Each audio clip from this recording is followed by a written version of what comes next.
Hello and welcome to Connect and Collaborate. I'm Alex Hopkins, your on-air producer, and I'm so excited to have in studio with me Zach Riley. He is with the Colorado Farm Bureau.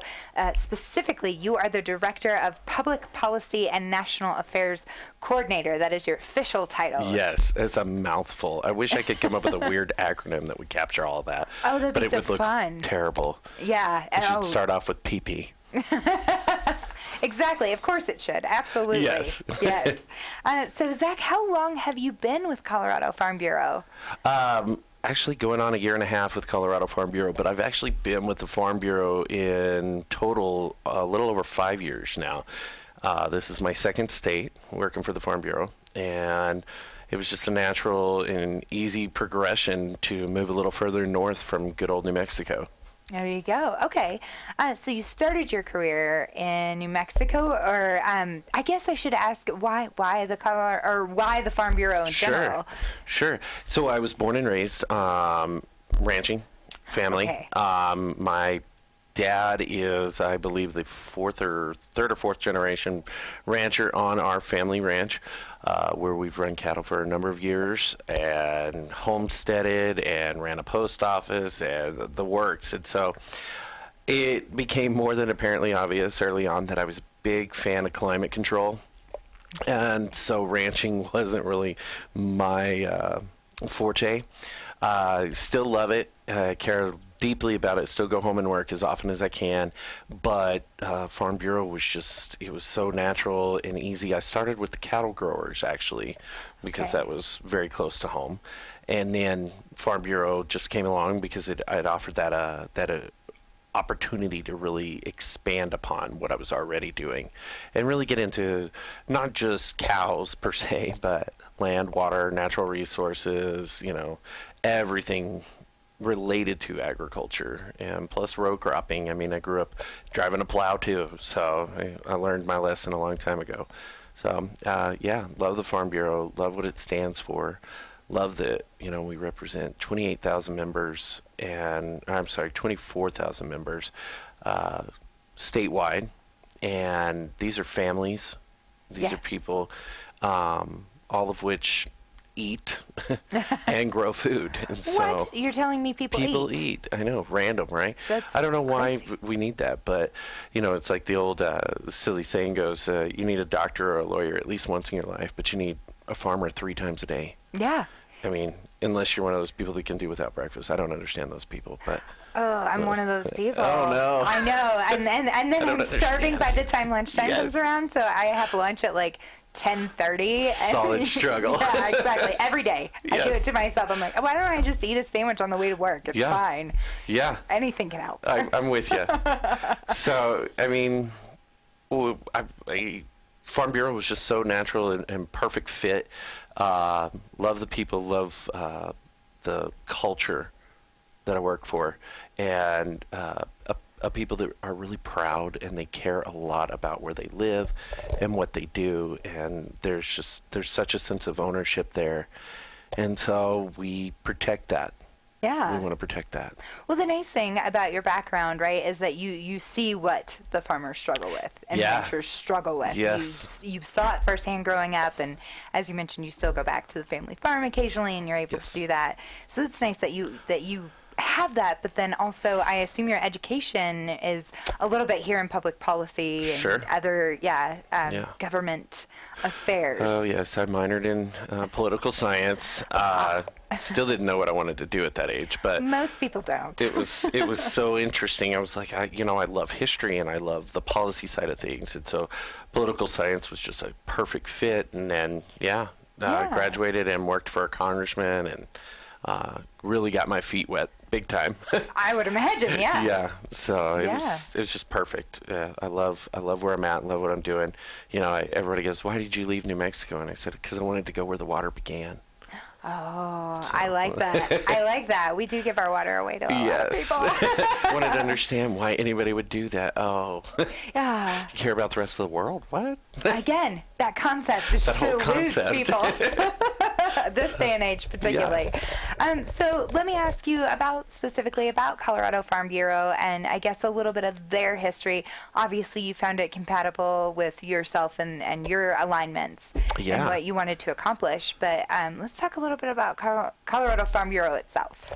Okay, so Colorado started their Farm Bureau in 1917. We're actually in our 100-year tour of our 100th anniversary of our first annual convention this year. Nice. Well, happy anniversary. So, I know, right? I mean, we look good, I think. Yes, absolutely. For Centennial? I feel like there's a handful around that might still have been there in the inception, but no.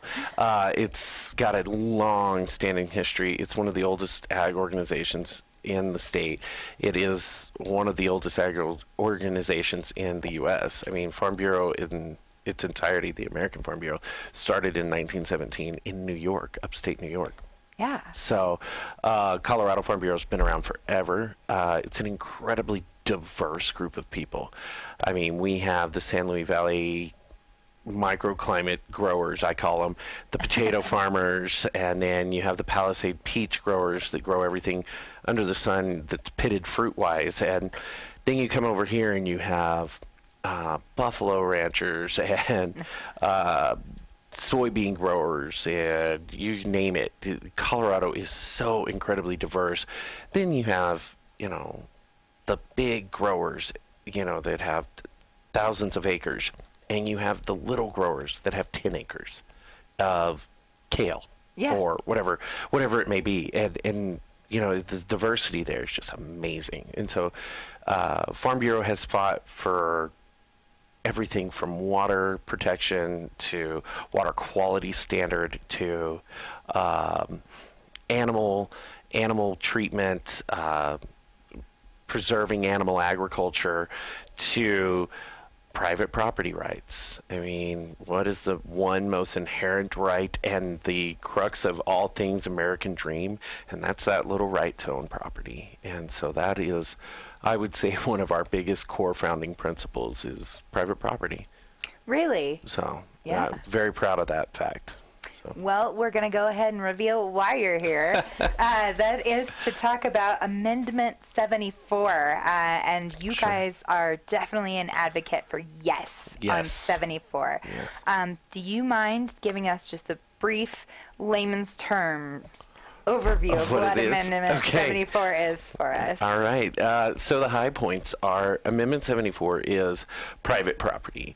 But it's not just that it is private property. It is placing in law, in the Constitution, clarifying language that gives people the mechanism to pursue fair market value compensation or just compensation in the event of a government's takings or diminishment of that property value of your private property.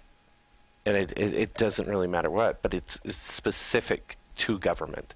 A lot of times we get in the weeds talking about, you and me, but there's a whole other set of precedent and laws that deal with that. This is purely for when government causes some type of loss in property value. Okay. And just to clarify for our listeners out there, an amendment is a change to our state constitution. Yes. And so if once it's in there, it's really, really hard to change. It's in there. Yeah. Yeah. That's been a lot of the conversation around it, right? Is, but the positive aspect is when we came at this, we approached it from the keep it open and interpretable.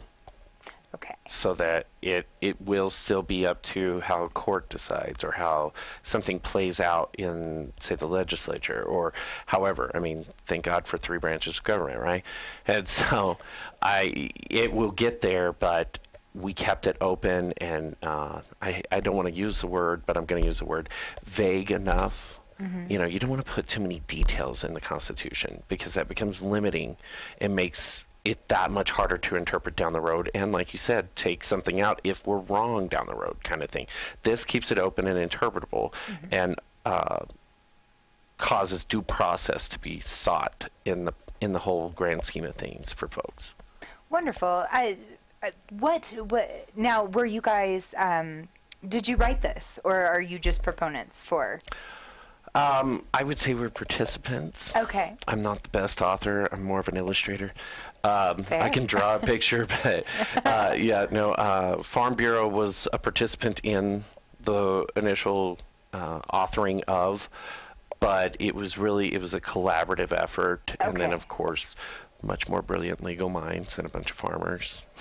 I'm just kidding. Well, those guys are amazing. They are amazing. Well, and everyone's got their own smarts and where they use them, right? Right. Yes. Well, farmers are scientists, lawyers, doctors, they really whatever. Are. So they could have written it probably just as well as we did. So, exactly. But it definitely wasn't penned specifically by Farm Bureau, but it was a collective of folks. Wonderful. Well, and let's talk a little bit more about this language, right? Okay. Because the vagueness of it allows for if someone has to go to court. Sure. Right? The vagueness allows for each people to vote on an individual basis. So it can't be or interpreted wrongly. Is that? Well, so yeah. Obviously, you know, when you put an amendment in, I was going to actually pull up the actual whole piece of that section, and it's private property shall not be taken or damaged, and then our additive is or reduced in fair market value by government law or regulation. Then the rest of the original was for public or private use without just compensation. Okay. So it was clarifying on already incredibly ambiguous or vague. So it was a little more clarifying because, I mean, up to this point, the interpretation of the really ambiguous part of that law was, oh, well, you need to reduce value by 90+%. So, and I like to use the stick. I have 10 sticks and metaphor, and so the court says, well, if you lose 5 of those sticks, you're still not, it doesn't trigger that compensation. You lose 6 of those sticks, 8 of those sticks, 9 of those sticks. No, you have to lose 9 1/3 of those sticks before you actually trigger any kind of real compensation for loss. Wow. So that's major.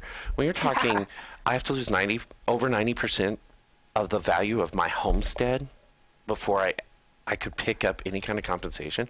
I mean, what can you do with 10% or even 20% of your value of your land? I mean, if you've lost that much, what's there left to do with? Exactly. So. It's and so I will be quite honest. I'm a city girl. Okay. Yes. No judgment. Yes. And so I don't own any property in Colorado, actually. right? Well, and it's really tough, especially if you live in the metro area. Yeah. There's a whole lot up for grabs. I'm a proud renter too. No judgment. Exactly. Only because it's too hard to get a house, but that's beside the point. And I don't like to fix things. I'd rather call somebody at this point in the game. I don't blame you. But why would this impact me, right? You. Why should I vote yes? I don't farm. I don't own any property. What's my incentive to vote yes? So you're a renter. Yeah. I'm a renter. Yes. A lot of times the realization of a cost burden is pushed down to the next level. So our landlords lose some type of value in their property due to whatever it may be. A change in their land value because of a bad ordinance or a bad covenant or whatever it may be could be a push of loss of value to your lessee, your renter. Not to mention, you know, we talk about farms and everybody eating. A farm that experiences some kind of great loss and can no longer do that job of growing that food or whatever that item is for human consumption now is out of the game, right?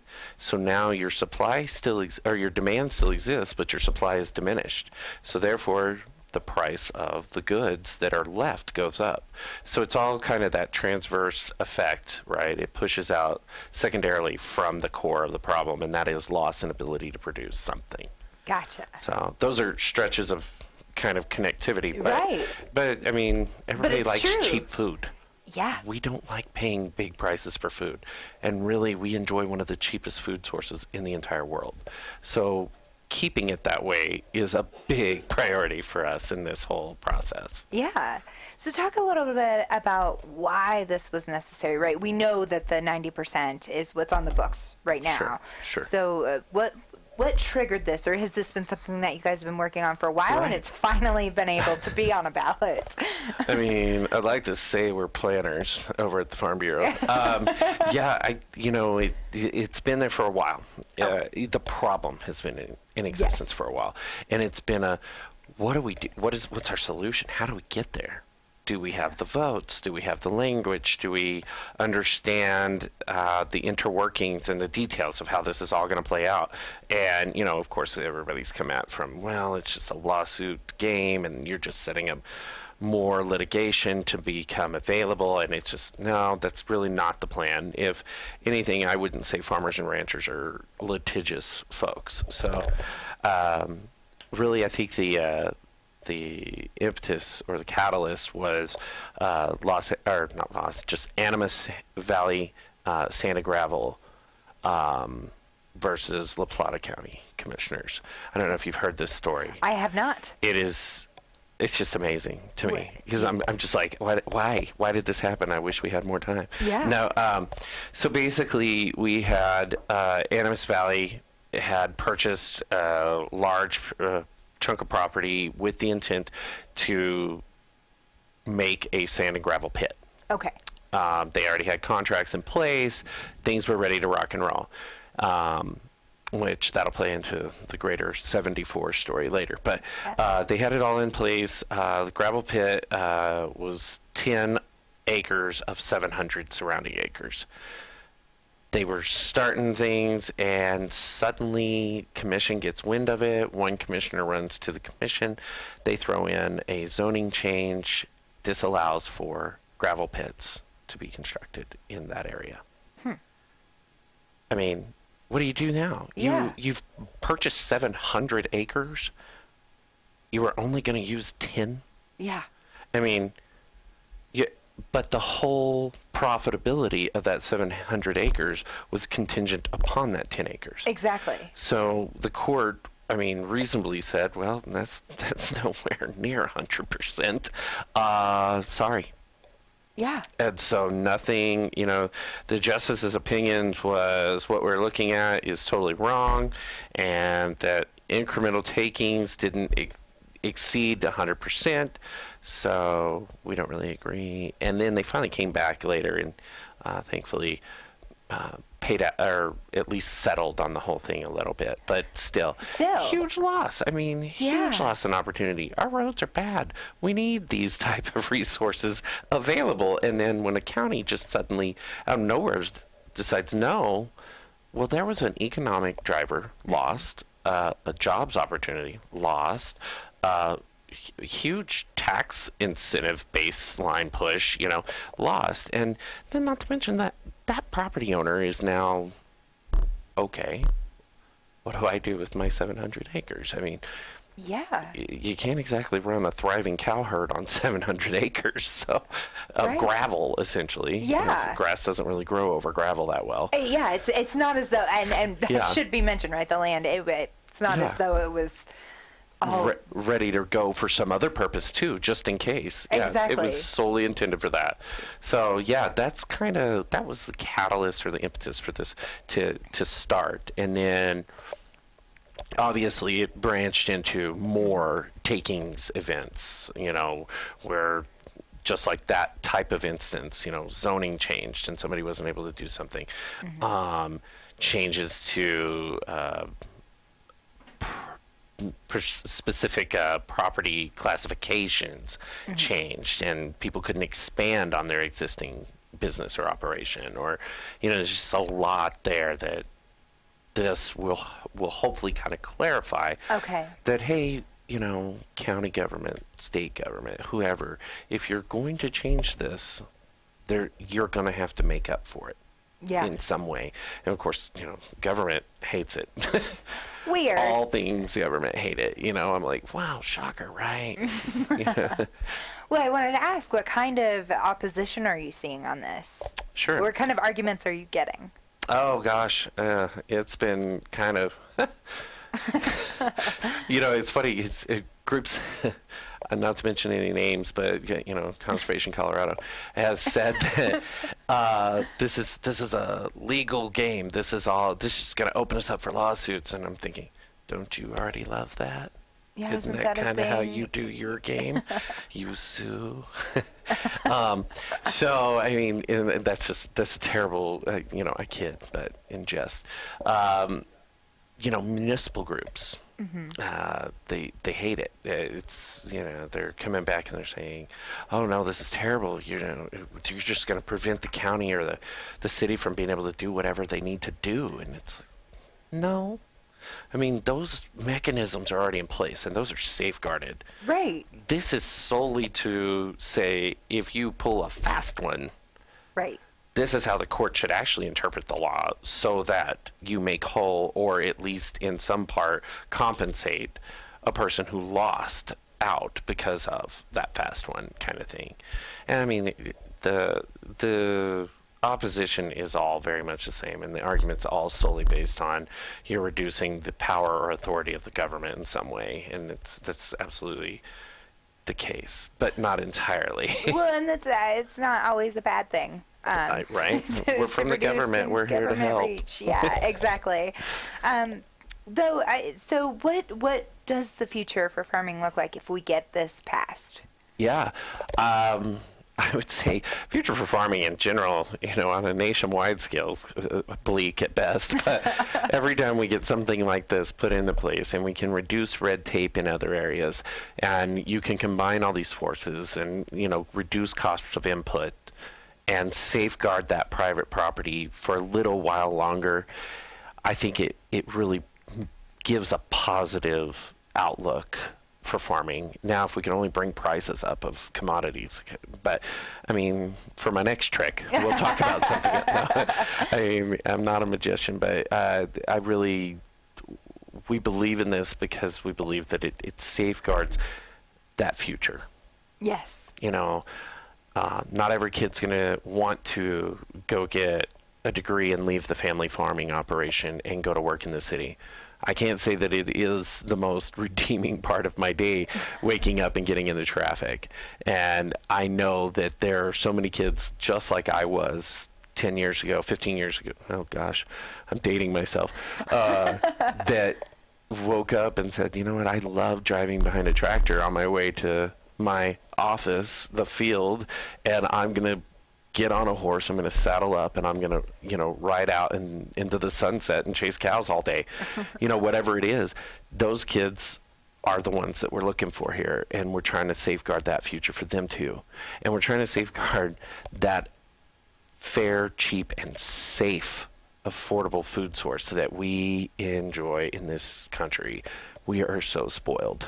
We truly are so spoiled in this country.